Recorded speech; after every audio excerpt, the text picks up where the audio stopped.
Hello guys, ayan. 4 AM na madaling araw. Nakakatakot yung formation ng ulap.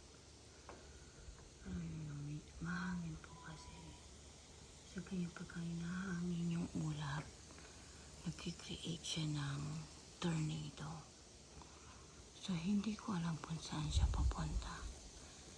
Sa 4 AM po siya ganyan. No? Kita niyo yung ulap. Masyado siyang mababa. Ayan. Masyado po malakas sa hangin. Hinahangin po niya yung ulap. So, yan yung sign na nag-create siya ng tornado. Nakikita niyo. Grabe po yung ng ulap.